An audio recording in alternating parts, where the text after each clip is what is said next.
Lord, you're all I need. You're everything to me, and it'll take the hurt away.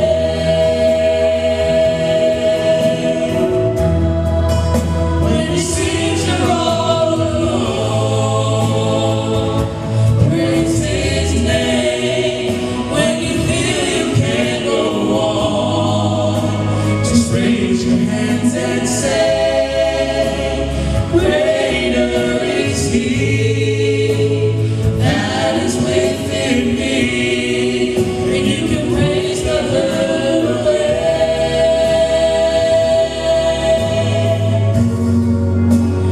Greater is He that is within me, and you can praise the hurt away.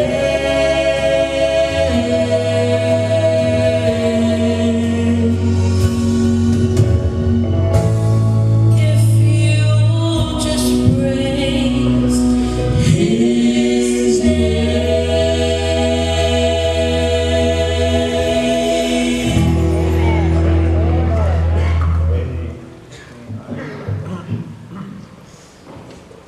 Amen. Allah mengucapkan amin. Fakta yang kita apa besok boleh dilihat macam okey ini dia. Sampai telata dua ikan tu di luar itu luar tua. Menato tu dia kata Fitu itu ia berbalu jatuh mata ini dia. Tapi tu mata lama si kata lupa. Ya joele wo fayo na siasi mai di mau sta kwa yo le tua ba tai le tua ila fi pai fa no ina ino tai e ta to susu e msa ili ile fiona ale tua so poi le ta to talo le tua le tai mio la fio e tu feta la yai la talo ye fa mai da so fa ta wa fai no fo mo la fio e fai golo fina Pemanuel mantu sesuenga, bayi longa kita itu loin mek mantu dia menino malam-malam lu feta lai mai. Pak tadi pak fong mai. Amin. Oleh polo na luon nei oleh tanto fasoa. Esa ta taina ile po fa autobina oleh falinga a Yesu Kristo. Oleh polo pe ona ya tanto visili sa tuina tu luma.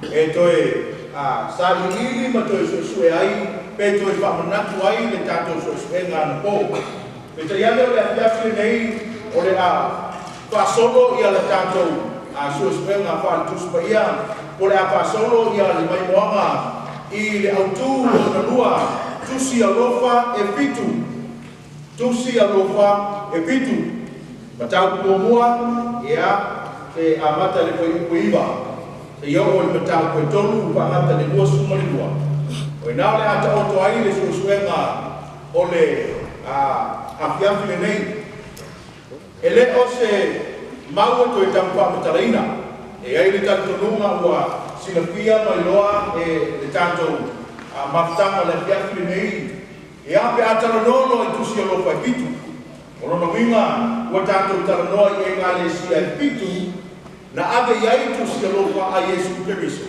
Na tu ina atu ya Yohane lena au mai ile tua. Ina ia whaao o mai i ona tangata. O tu si alofa ne e Fitu po tu si ne e Ekalesia e Fitu. E leko ni tu si o tatutie e totonu o se porkalame o se wha baloama. Te whai o wha pe atu. E le au fia Ekalesia e Fitu i baloama o le tuspaia. Dala mi mon whamtala. O Ekalesia e Fitu ia na ave ia tusi nei. E pei lava o le tātou wafutanga i le afiafi nei. E le aise por kalame whaabaloanga e whaatau muina Ekalesia e Fitu petai. O Ekalesia nei e Fitu. O lomo iai ia le sabalinga ma le ata o le ola whaakemisiana. Lea lao o momoli mai e le tusi o whaalinga e awala mai tusi nei e Fitu. Ia manila mo mai tau nei. O Ekalesia la Fitu, e le o se whaatau muina o se baloanga. O Ekalesia Fitu, o Ekalesia ia na ake iai tusi o lofa e ta pena ai Ekalesia matakata o le tua i taimi whaingata taimi o le yuma o le Ekalesia mo mua o silafia e tātou Ekalesia i Efeso lea te moa i le matau kuerua mo mua e o le Fitu le whamtalanga atoa lapa o le tusi o Efeso wana o se mai moanga i le sosio manga o le Ekalesia le Efeso mai e whamtalanga o a aile nei o Efeso o le awala lea po le gateway lea i totono le atu Asia o lono winga so se tangata e alu i Asia e le mawhaina ia misia Efeso o le awala lea e te anga i totono o le atu Asia le ngate lea ke mai e le whamtalanga lo lungo le tātou e matua i longa malongo ata lau Efeso i le mea lea o le porkiki ta ilo foi porkiki le bebese e tātou sa moa pe maua porkiki a Efeso. Malo si tele porkiki Efeso. Le ngata lea te mai whamtalanga na matua i longa Efeso i le tele le mele o le black magic. Whataura itu. Na matua i longa ai ia tangata mai Efeso. Ko mai le whamtalanga a o le whaatumutumunga o tangata Efeso. The bride. O le latu wharsale e ea lea. Le manu lea. Le malu lea e whaingoinga o Artemis, a Bertania o Diana, le malu o Diana, o le malu e whai ei tampo inga whapaupanu. Ma whamai le whamtalanga o le talaanga o le malu lea, e ta i whaa se pulu futu le anu lumba anu tua Malaysia o tako le whaatawha. So se tangata lama la na te whaia se solitu la folo po le a lama le mamafa. O i e whai masulu whainga. Once I take to tomo le fasi kulu lea, le putu lea. Wai ona. Ele mawhai ona o atu se fasalanga i atu oe. Ele mawhai ona whaia se meri atu oe as long as you are inside. I guata po le sio manga lea o le manumanu. O le mafuanga lea. O le matua i toa tele o tangata e lo lofi to tomu o Efeso. Ua wha ingoina Efeso o se ai o le sulu whainga. E mapu e tangata soli tulafono. Mai le whamtalanga. O le Ekalesia la le tutongu Efeso. Na matua i tele mea sa o i ai le tofotofoina o lo lanto ola wha atua. Mai le whamtalanga. Momoa, mai. Opposition from pagan and accusation. Ua tele to ua inga. E whaia tangata whaapopau. E whaatatawi tangata ke Luciano.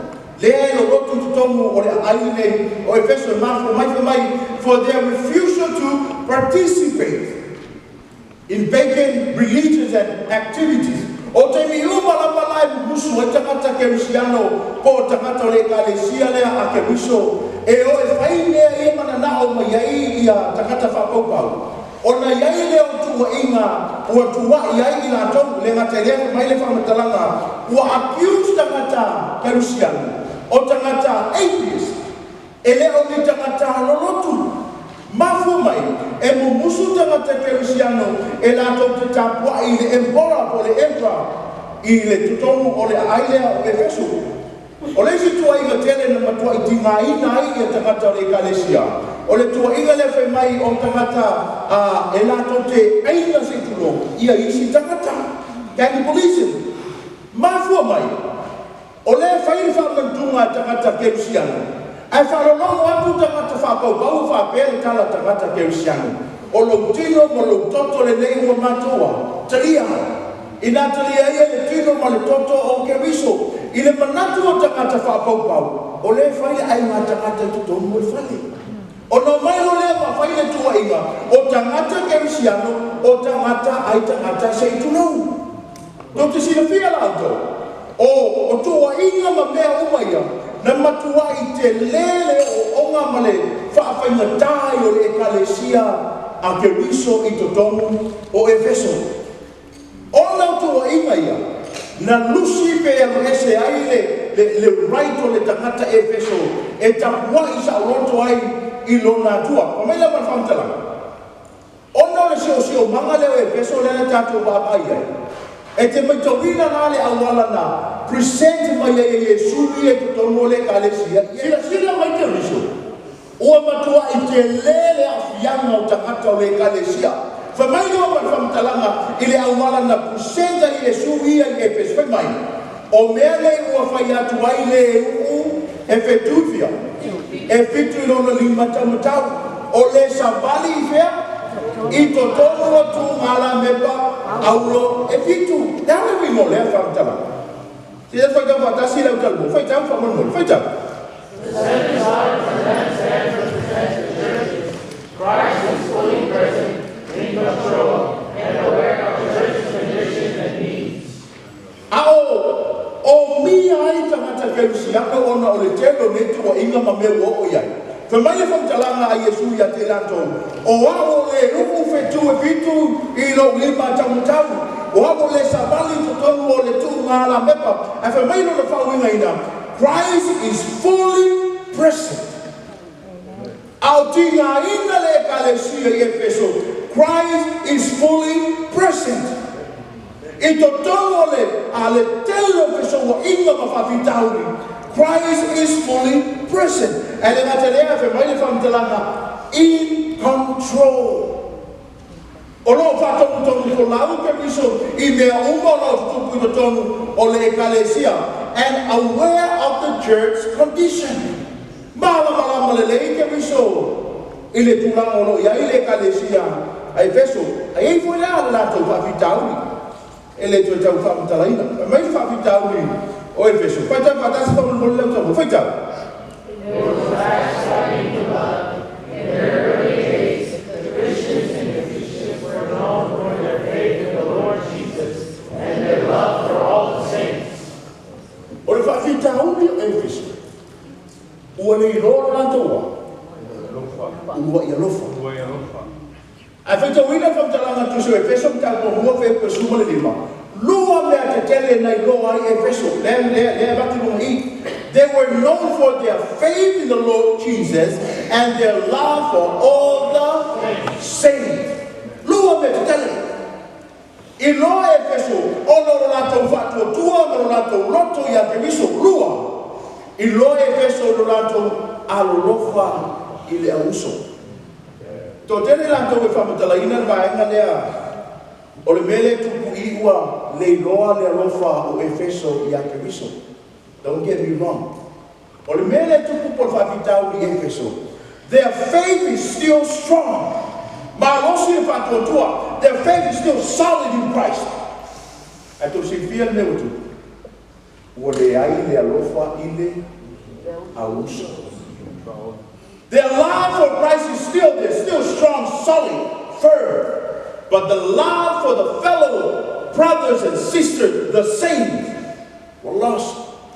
O le mafuanga la te mo ina famtalanga le agela ale tusi alofa ia Efeso foi mai o losi me ia toe ua le lolo ua ia lofa ele o le alofa le ia Keriso a o le alofa I le uso a tangata o le aisi alofa fa le uso fa le tangata I totonu o le Ekalesia ya le winga famtalanga o le mele utupu ia Efeso Wahanu no lato taimi e a pole standard o le loto. Ai fatu o tuana I le tangata. Did you know what mele le fe mai Yesu e te alo fatu le ali ilo o tua mo lo loto a tua mo lo manati mo lo nganga o le ua I polo inga lea ile mo lo lua e te alo fatu I le lua te tua oi. Ile o langa o Efeso a kua o kei ale o fo I tua. Le aise alofa I le la te tua oi. Ua alo o le taimi e a pouga I le standard o le loku. Ai le aise alofa I le tangata.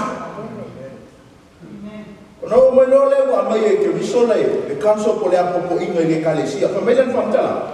O le ne ia e manatua mea na e wa uma iai. Mai e salamo. Mai e Fai a ulua I ngaluenga. Manatua me lua ia ngai loa I Efeso. O lea? Alofa I le tua their faith in Christ no na lua o lea? Alofa I le uso. Fe mai le kanso o Yesu na fai le Ekalesia. Manatua le mea momoa. fo I tua, toi fo I toi au mai le alofa I le uso. E ano fo ia. O le Ekalesia I Efeso I le se fulfilling o se prophecy. Ai o le situation le o le Ekalesia tato. How many times we spend all of our energy upholding the church standard, but we neglect the love for the saints? It's a reality. O le sio manga na le o mai tangata Ekalesia ale família apostolo Paulo o aso le uma o ve aso a Italia le ko lo fa si le ko lo fa si Wano mo ka ko kan metang fai ina ia mai perfect malelei ma shiny mai le kaya o sapa bisia ko ya ni ide so atarata alo amen mai ole mal kanso Yesu salmo fai ya ulua imalema toi foi tua e toi fa manatu mai le lofa ile uso atarata. The Ekalesia la Efeso, also known as the Loveless what? Loveless Church. Pamayan famtalang. O le Ekalesia le Efeso, o le atalea o le uruai Ekalesia I le uruai centurion. Faithful and loving at first. Na matua I alofa, matua mata mo fie I amatama, but gradually losing his passion. Fasolo maya o maukune Ekalesia. Wa amata fo yona. Le angu tamata. Dia mencatat. Efeso lena. Ekalesia lo dua, oleh Ekalesia Samrana, pemain fa talaka susu mango Samrana. Pemain oleh Ekalesia fo ile mo malosia porkiki. Kai lo fo porkiki Efeso. Malosia porkiki o tapo inga SS ia maleang no. E ia ile na matua I longa I fo ia pero la stadium o la library, ma fa pena e fa fia ia le tele o tamata. Pamaina famtalanga le Ekalesia le Samrana. O le o ngā totonu le murea o tapo inga I empora. O tapo inga whai I le lato emperor. O isi mea nai lo ai tapata. O le Ekalesia lea o poto o ile le aile o Samrana. Le ngata lea pamaina famtalanga. Those who worship him receive a certificate. To vaya to le malo sa mea o le Ekalesia lea. A ele sangue que capua ele empora, ele aí são kusipasi evacua.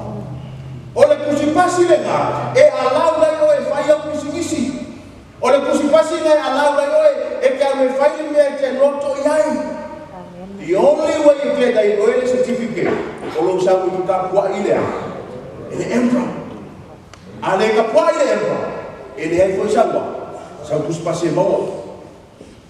Ma fuanga na ilo ele Ekalesia le Samrana, ole Ekalesia wa sawaina ona takata isia wa malilie la takata ele ifo ya le bora wa malilie takata tusa pele ma wa tusi pasilia ma ko ke ifo ina tua ele ona ele empora ma ina famtala se feta moita to fa mo le ta mo feta. Those who refuse to comply face persecution and death. They didn't participate in the emperor worship and pagan religious ritual. They face losing their legal status, persecution, and martyrdom. Omolele mangako ka makaia na ko keifo ile emperor. O mea kele ye ko mo ya lako. Mama kwa lose lako legal status. Abe sero na to tamali anga de lako identity o la ko e o le city lea. Lua abe fata matatawa. Wa sawaina. Tolu.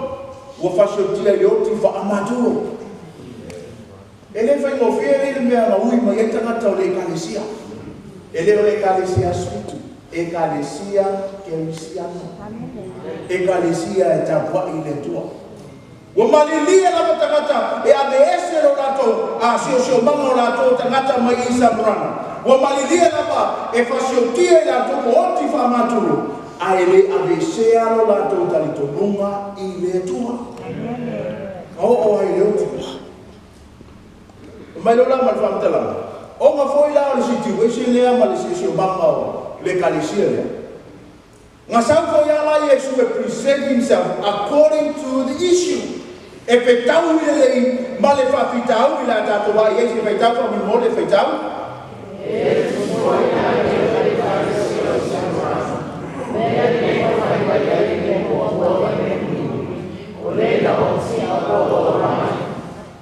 Oe petau mai le whamutalanga a Yesu, the way he presents himself. O tangata lua ame fasioti, e whamele whamutalanga a Yesu, o le whai atu lena, oti, a uatoea, uatoea ola mai. This is a message of hope. O le wheau leo le whamoe moe, e whamanosia tangata o le Ekalesia, e ke oki ai ma, ai e te toiona. Ai sea, le angawau le saoti, a uatoea ola. Pemai whamutalanga Yesu, o awo le mua ma le mulimuli. O te mua atu i ante oe, o te mulimuli foi i ante oe. O le alama na le tu ai ngā fōringa e o iai. Ia e mai tau mai, o ke riso lea e matu i ante oe, o le ke riso na oti a ua toiona. O le whiau fwoi la mo tātou, tangata o le tu e le whiawhine. E iai mea te tele o muli mai o lo le a tātou baba ai e tusu whahi. O le alama le tau ungo o lau sabalinga. Notice, the Christ that we serve is the first and the last. O le ke riso le a tātou te awauna iai, o le ke riso e mua o le muli, o le ke riso na oti, a ua toe ola mai. In spite of their poverty, in material goods, o le Ekalesia lea, na matua i mau oa i le ola whaaleananga. Mafuanga nao le pole le oki. E lo anga anga wiso i kako i ha. Ia la sanga o wale mahalo kua i o le e mōki kupe. Whai e makai mōki sango. Kako o e fo i oa se, mas kako kuspasi lea o le fia whai me lea. Kako vai e e kulanga le no o i le Ekalesia. Maila le kanso i e sunga. Abatu i e le fea wapopoa. Se whaita?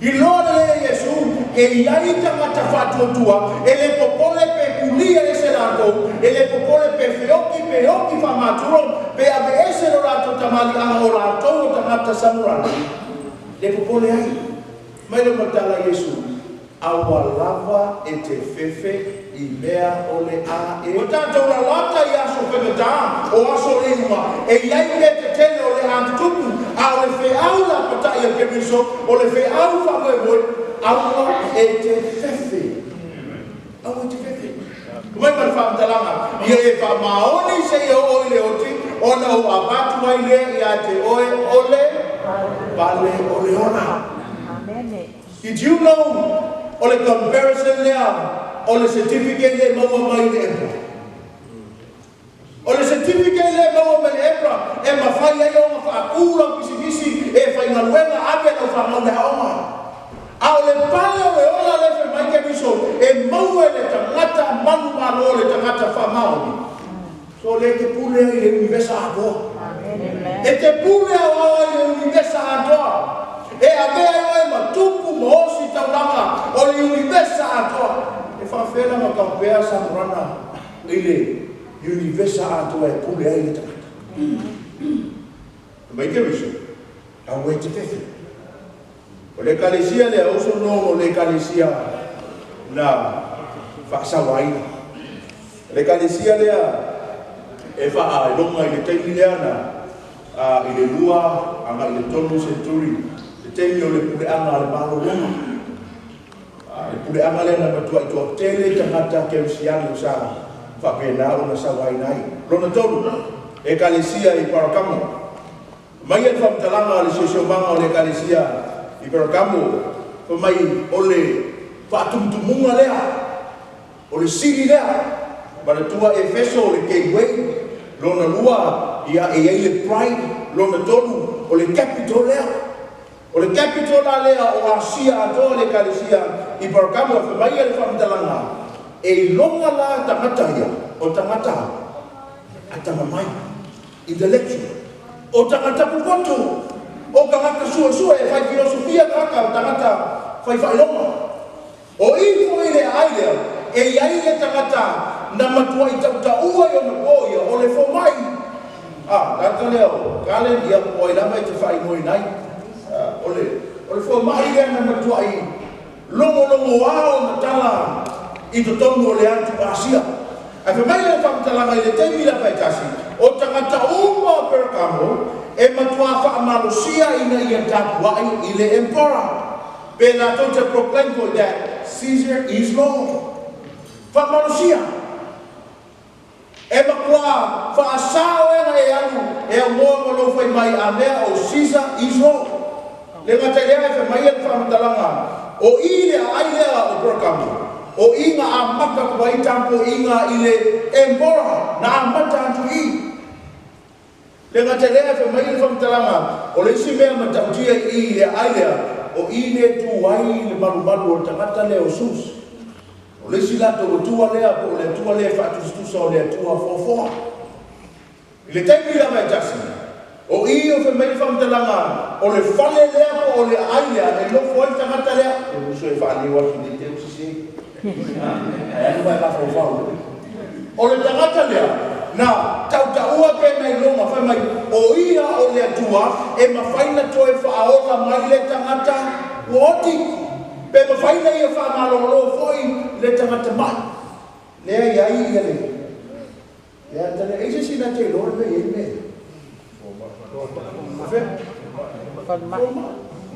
o le lea le tatu health lea i tatu lalang na sama i le aile e whailonga le atua lea e mawhailona ia whaamalolo i tangata mai mato e whatutu mai tangata mo whioti ona lao le situation po i o tangata i le aile ko mai no lama whamtalanga i le awala na whaali mo iei ke miso se whaitau whamamole whaitau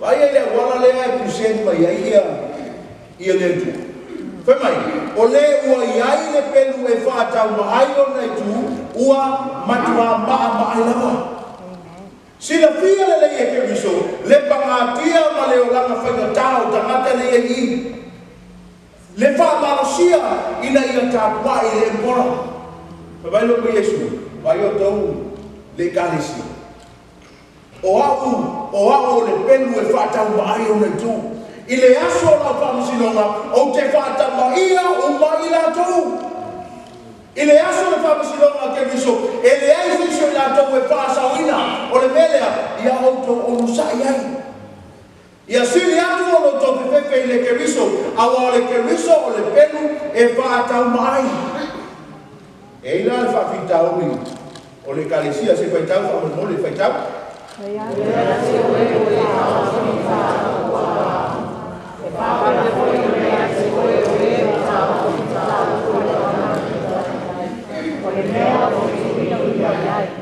Mena nam talanga Yesu e ui anga kele mele kuku ya kioko ai ele keo te ino ai i le Ekalesia le amo leitu tono le Ekalesia tangata i e to luo pala ama a ni kantaya o la uia o lo tapu pai e fase se le Ekalesia o la uia o lo ao ina mea se i to tono o le lotu o la uia o lo fase se ina ma fo tangata wa amata o na compromise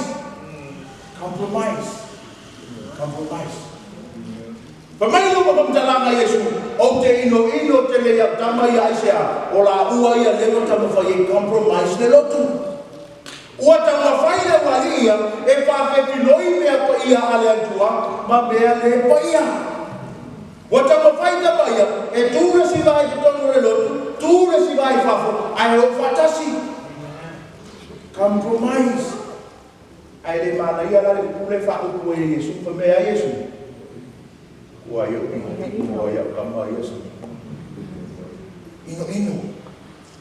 ino iai. Ona mai no le Yesu le, te au baptai po le, e kanso, so e tafa mo le faitala.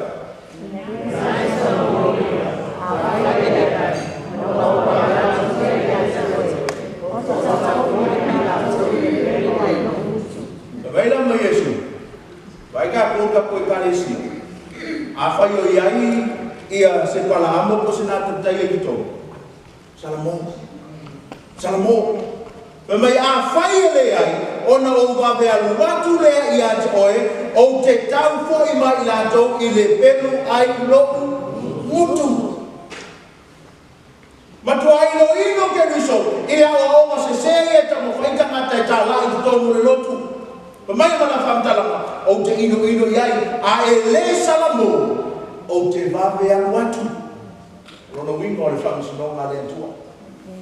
A fai ele salamo e ia i famsi no ngale tua. E ia lo foi atu. O Ekalesia Fitu ele o se fulfilling o se prophecy. O le reality le o tangata sa iai. At the same time, o mea uma ia le maua ia te tatou. A fai o iai se compromise to tono le lotu. Let me tell you this. E makua inu a Yesu Yahweh. Amen. A fai o iai se compromise se to tono le Ekalesia. E matua ino ke riso. Amen. So there's always a good news. So tira fia good news le iei. Pe Yesu. Salamo. Which means there is a second chance. Ono iai le no falua e te salamo mai ai e mafai o na faola ina. Ma Yesu salamo. Ale ai o watu no. Le Ekalesia la Ibrahim. Mai an famtalanga. O le Ekalesia lea e longa le teimi lea o le centurion of the fa. Ya, to tira fia foi o le teimi lea na tulai mai ele emperor lea na fatagaina le tapoina ma le Ekalesia e tu fatasi. Compromise. Na compromise ai Constantino, le Ekalesia na fai nga malo e nga mue fatasi. Na fai poi e fai nga malo ma le lotu. O na ofi mai ai lea o le tene o le a o asisi. Mai man tua foi Constantino le sta katalotu. Alu atu le lato sa malinga e alu le taua. Na fai le lato taua e tengo pa ai le whaalinga fa mai o le aka o le sa taua. Uma mai le taua manu malo sa o le mata malo fe mai. Kako le la, ke sia uma kako. Ai le ai ama se li wanga sa mo le loto. O le mea lanku, nga o mai a Constantino ma kamba ia o le kau. Ma au mai la ko tapo inga fa pau pau. Tu fatasi ma tapo inga le loto. Ia. Pio o le mane amo le mea. Ona maua i leo le compromise. Lea la fe mai famtalanga Yesu le Ekalesia lea. O ke ingo ia kamba ia. Danga leo e fasisi no. Ma Yesu, salamo. Ai le salamo. E vave ona o watu. Ekalesia lon fa. Ekalesia to ataiwa. Mai famtalanga le Ekalesia lea. Ele se Ekalesia tele. Ela titi. Ele se Ekalesia fo e se me e lo mai. Vai famtalanga no political importance. Ele e nga me e lo mai pe ka umo ke le ai. The citizens were mainly poor. To teno tangata matitiva, tangata leta walo, e ngofo I. But the city is known for many trades.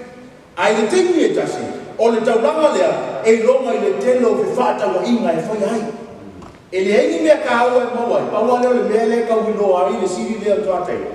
O le telo fe fata wa inga e foi e kukongu.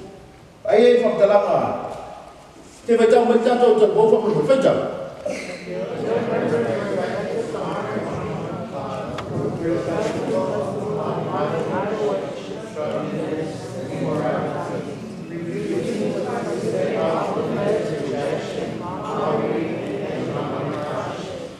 Eu te sira fia le mele le sa amanta mai le Ekalesia le tuata, le mele o le kio system. O le mele ale memba o le kasko. Ele me fai nga mo urawa. Au kesi. O ile a maka mai le mele. Ale memba o le kio lea, ele me fai ai o me fai se me ko mole ai. Mga kuo le ai la kiki e makikiva ka ngaka. Paule me no mai o le train. Pa fa afeta o inga. A Ai mangala ke involved ko mo medal pafta wa inga. You have to be a member. Al bagaya ia o member kama ia a. Ikilurele ko tanga ia ko mea. Honor God through what? Festival. Involving what? Idol worship, drunkenness, and what? Immorality. Ole mga iya ole me le kere skalai. Ai le involve ka ko inga ia pu fa pau pau. Ai le o nga, ai le involve fe usua inga sai tulo. Ele memba oi. O ka ko lo kere pu pe ko mia. Ke involve ko fe lo skala. Au inga makamaya le system there. Ai le toi ni ko ele ai se le ma fa yo e fa ya. Now imagine the pressure that matter le Ekalesia tuate. Le fia feola tango foi a tina e ainga le fia mau le sarotonga. Ai le mafainga fai se tonga ke a. Remember. Omo le fapita ubi o tomo le aia. Jesus present himself according ile manoma. Vai le wala e present ai ia ke viso fai tau fa mon le fai tau.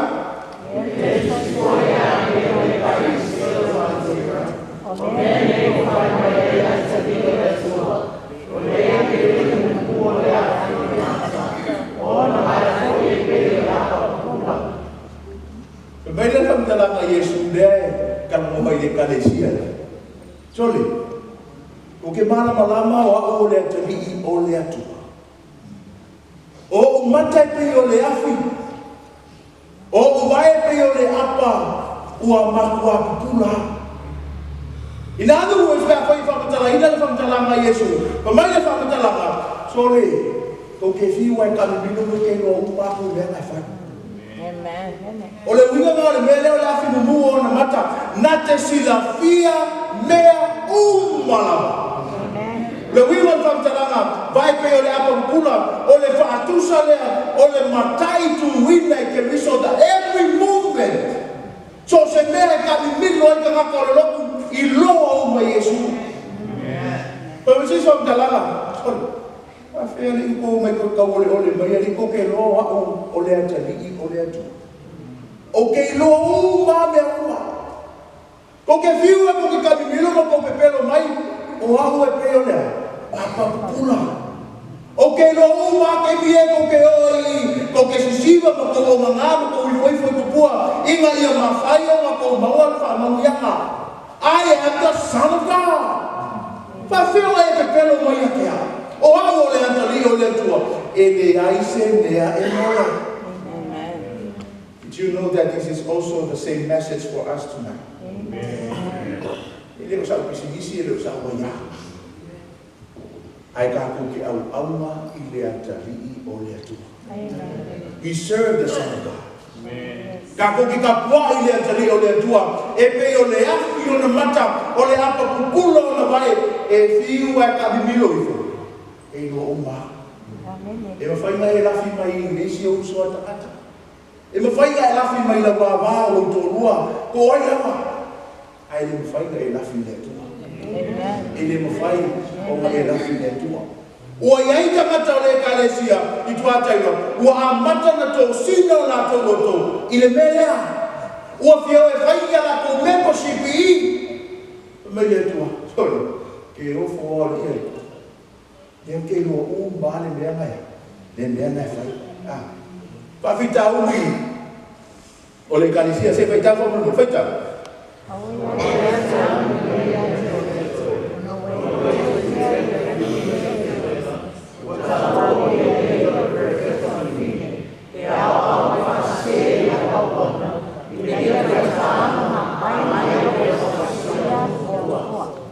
Vai lá o pole mer finge le fai.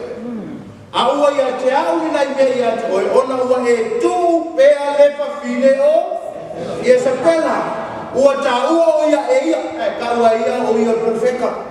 Koi ka ua ia ko vai no fa ta fa talanga.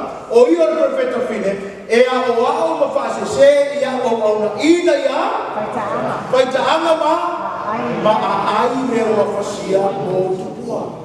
Pero kalanga is per si okay ya. Ifa pena o ia o foi a uma. Ka le ia Yesu no mai. Me whamtalanga Yesu. Ua o kou puu pea isa pelai whai. Ki ngai no. Awa puu ha isa pelai whai. Awa mele whai isa pelai. Mai ua whaasese ia o au na. Ina ia whai taanga.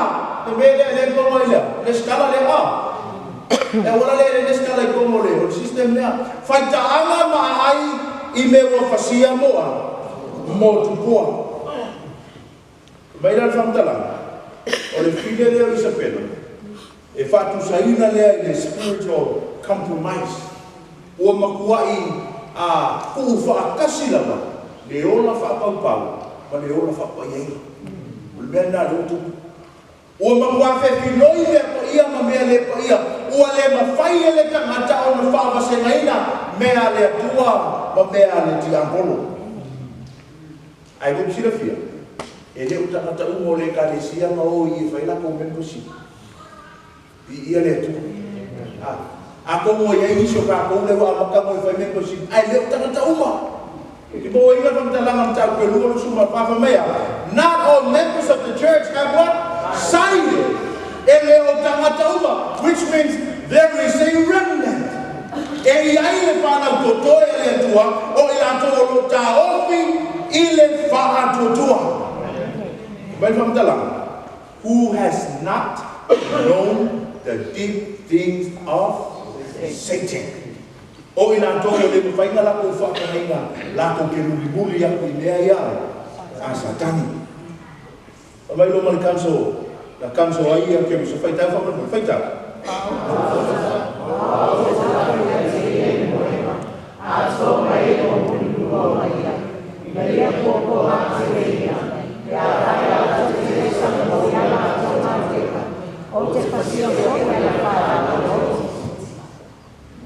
Mana ia na fakta.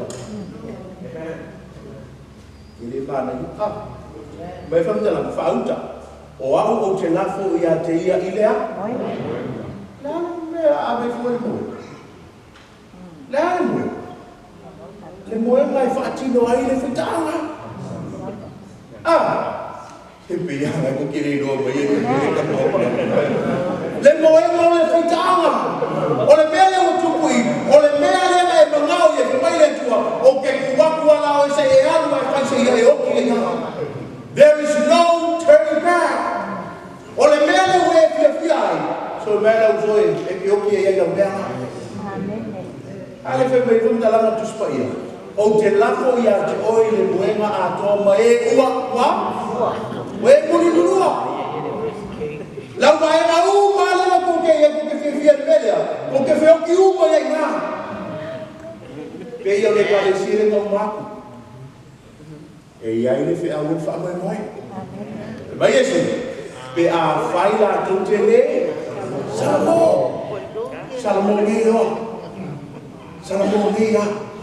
Le tengo na ko ako le no se me ia ke ka ko ke le Salamo. E vai le ngau mai melea. Pemea, e fasia fo iana whanau. Ele fai ngofie ele mama. But this is the reality. A fai ka ko ke fia pe ele compromise lea. O inga la molo ka kuinga. Pe a fai tātou te le Salamo.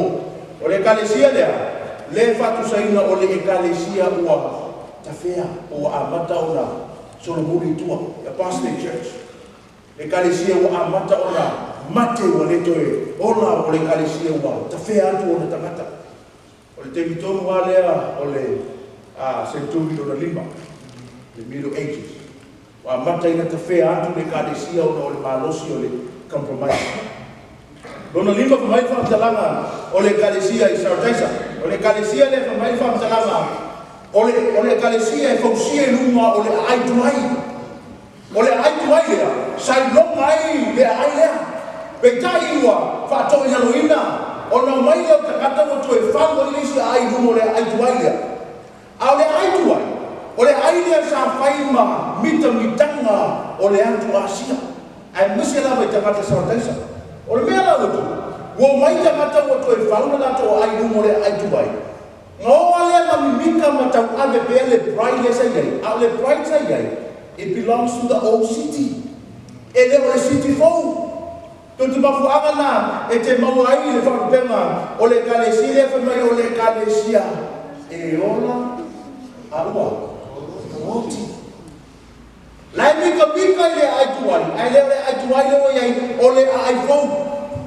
Mai whamtalanga, o le ai lea, e iai ia le lato atua lea, e mawhai fo ono lato, whatuina le te ngata oti. Sei tato whaitau whamunumon, whaitau?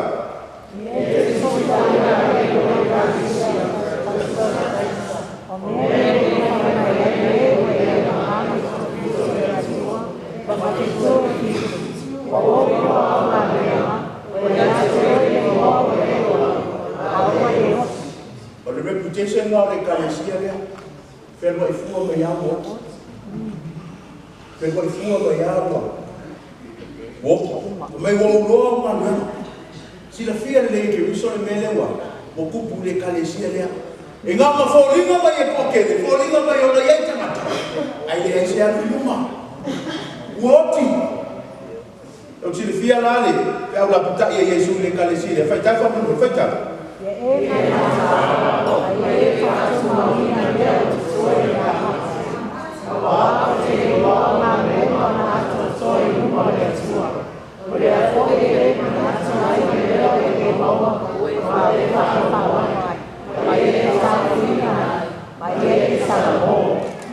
Kau si fio le Ekalesia le no se ngaluenga e kasi o kau mai. Le se ngaluenga whamtala mai Yesu. Pe mai kia ula patai, ia e matala. Ma ia e whatu mauina mea ua totoe o le a mate. O loro winga e kōrina mai, o le Ekalesia sa iai le ola. A o whasorosono a mapesi a kakua. E iai i whakitauri o lo tupu i tutomu o le Ekalesia. E relata mai lo Lago City. Whai mai awa, o le city alea mako o le pesta. Aua, o te whamai lo le mai whamtalanga. Awa tere i loa manuenga ona ato atoa i lumba o le atua. O le afoia e manatua ia mea, ua e maua, maua ea. Whaalongo iai. Ma ia e tao whinai. Ma ia e Salomo. O lona winga, o le whiau e whamoe moe, e whiafi nei le Ekalesia, e ta tau me ta ofi mau le mala malama o lo iai. Ta ofi mau le whatua tua i piti o lo iai. A whaanga na whamea mtalanga a Yesu, ia e matala. O le Ekalesia la lea, o mai an whamtalanga, e leo iei sanga a masanga whapitoa o tau mai peo isi Ekalesia ia nga uma mai a. E leo iei, a mai la whamtalanga, whai tau mai paanga le lang sama whamtalanga, whai tau.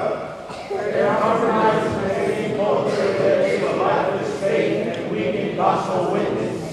Mea o mua lea lewe mai Yesu mua, e ke o ngā wea. Their compromise with pagan culture lead to a lifeless faith. O ngā ua pepi loi mea paia ma mea le paia, ua le mawhai le tangata na bai to wina mea moni le tua. Pa mai no mua, lead to a lifeless faith. O le Ekalesia la lea, o le Ekalesia oti, pa mai le whamtalanga. O le te mitonu wale o le post-reformation period. Te milea wa, uma o na toe, iai le fuataina wa amata o na o maine, te mea le age of reason. Matuan mea na le te den whaso o tue tato. A whai e o ke e luma whawhawa, it's good. O i kongu wale whetau iai te milea, o le te milea o le reasoning, o le koe wholo me whemai eia. Mai tus pa ia, ne la uma tātou amo. Se wala malone. O mai le Ekalesia rono, Ekalesia plant fire. O le Ekalesia o mai ne tupu maola. Malosi, ai le ngata lea, o mai whamtalanga. O le Ekalesia na matua ba ai le rofo i tomu. O le Ekalesia lea lefa pakua mai le ngoa plant fire po le brotherly love. Se whaitau whatasi whamal mo le whaitau.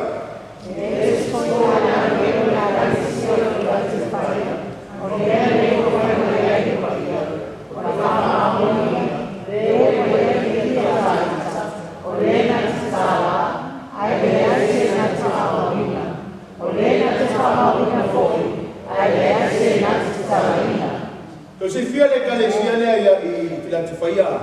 Mana ia i o whamtalanga Yesu e.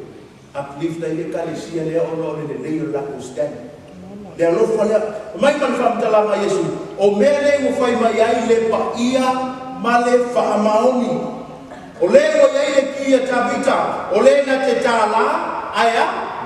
Le ai se na te whaamawina. O le na te whaamawina foi.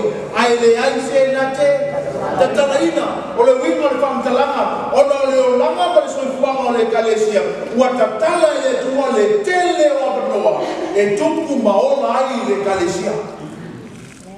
He is the one with full authority and access to all heavenly storehouse. Tatala le tua le tele whamamianga e mau e le Ekalesia o no la tō whamaoni. Mai e le whamtalanga. O le Ekalesia lea le eise uku. Na rebuke i Yesu i a le Ekalesia lea. Ona e iai le mea tāua ma le mea nei. Na mau e Yesu tutomo le Ekalesia. Mai le whamtalanga. O le Ekalesia lea i whilata whaia. E whetau tonu a le teimi le sukuma le walu, le sukuma le iwa centuri. Teimi lea a maka le lea le revival lea, le Protestant revival.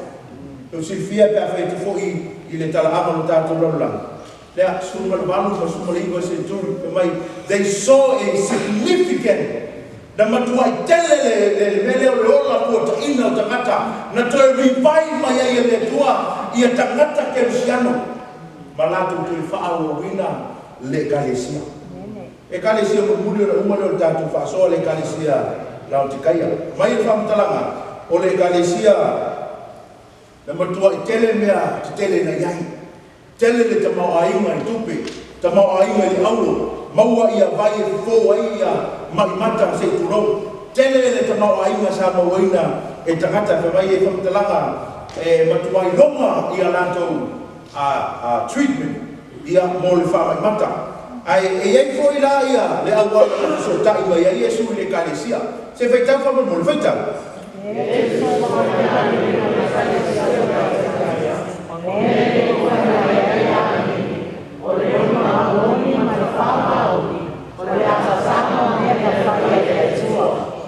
O se fia le Ekalesia la filatu whaia. Le ai ma se tala le anga Yesu. Na o upu whaalivi. A le Ekalesia le ai ma se tala le lei. Na upu fa le tonuma aisea i le o langa o tangata. Vai le wale pusenta Yesu fa mai kamtalanga. O mea le o fai mai ai lea. Amene. Ele wimo le amene. Le uma. O le isi si mea. Lolo wimo kamtalanga Yesu. O mea uma e ko ke fai mai ai lau te kai ai ama o tou. Le ai. O hao e uma ai. E uma lo au. Le ai mo se ise le na telefa mai whamtalanga. O le moli maumoni ma le whamaoni. O le a? O le amatanga. Mai le whamtalanga se whaitau whaatasi whamalo whaitau.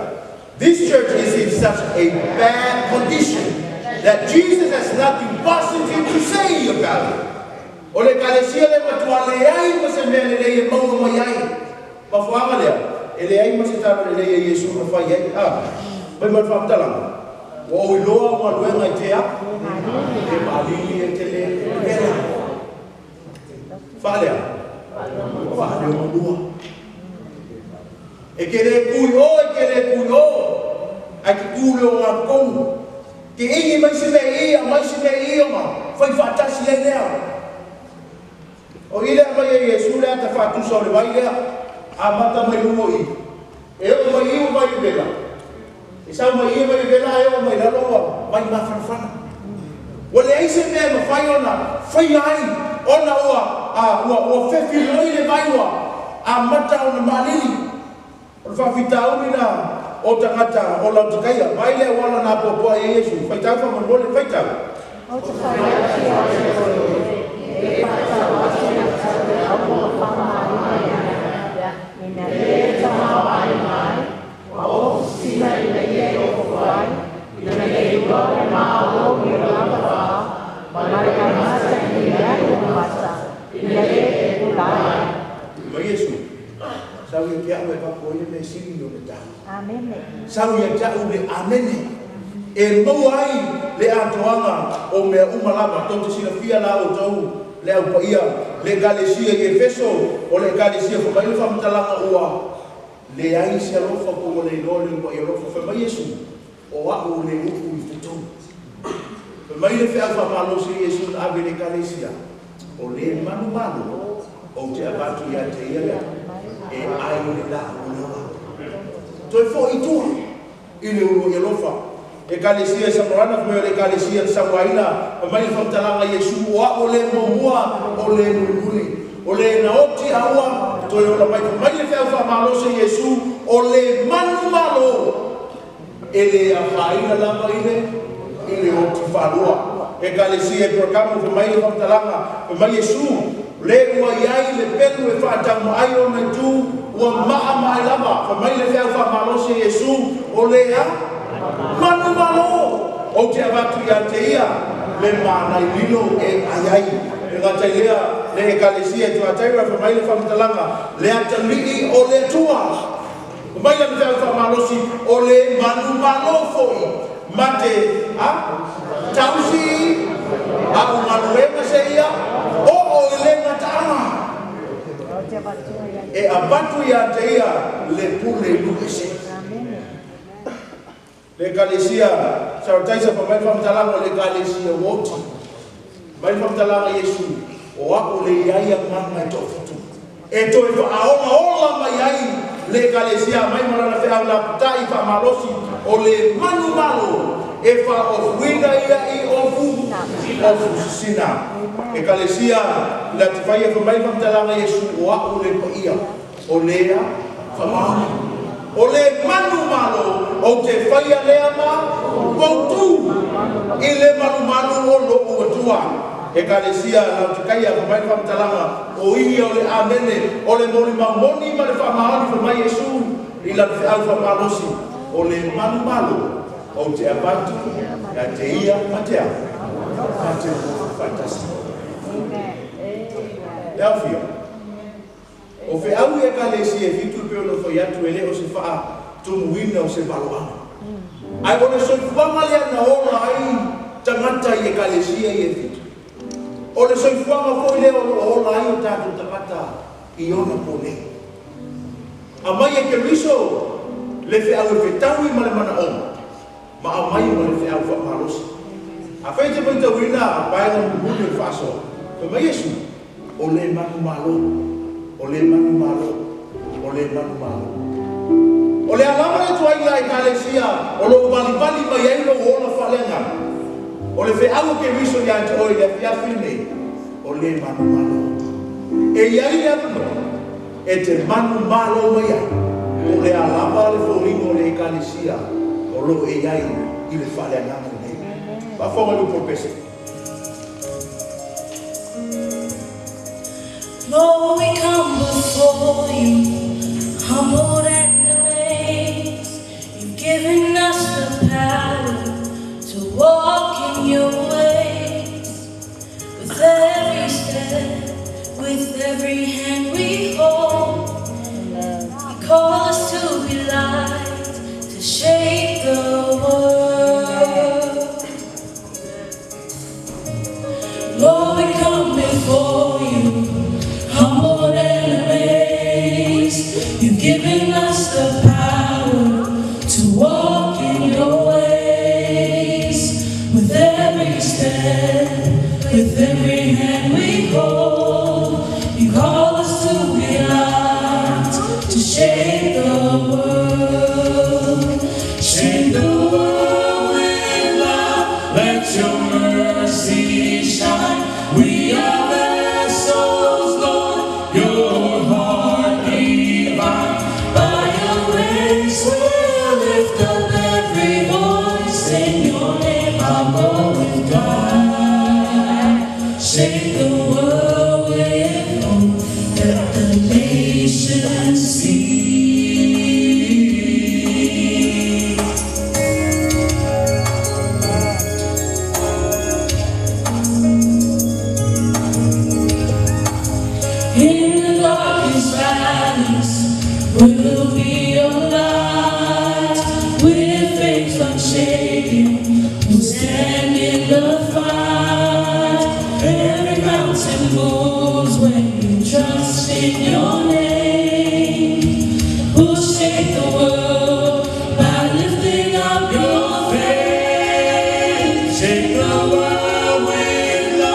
let your mercy shine.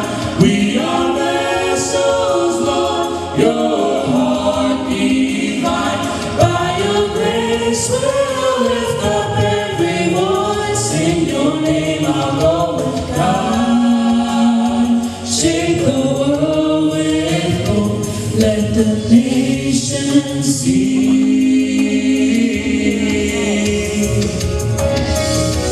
With every step, with every hand we hold,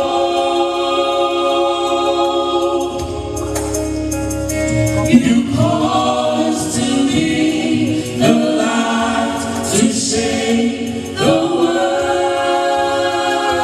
Behold, shake the world with love, let your mercy shine. We are vessels, Lord, your heart divine. By your grace we'll lift up every voice. In your name I'll go with God. I'll go with God. Shake the world.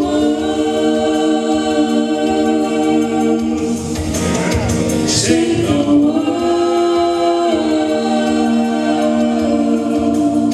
Shake the world. Shake the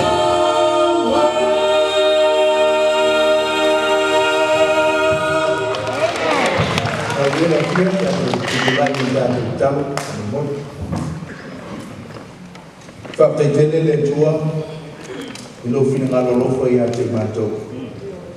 Wai au maia Ekalesia e Fitu le tua, e vali ina mai ai, ma whainoa mai ai, le savalinga o te gata i ona punei. Whaptaitele le tua wai te le i whapomisa ina ia mea. A wai whaadi mai a te matou le tua, ina ia mawhai ono matou loa tonu lau, le tūlanga o lo iaina mātou sabalinga whaleanganga malaru whia.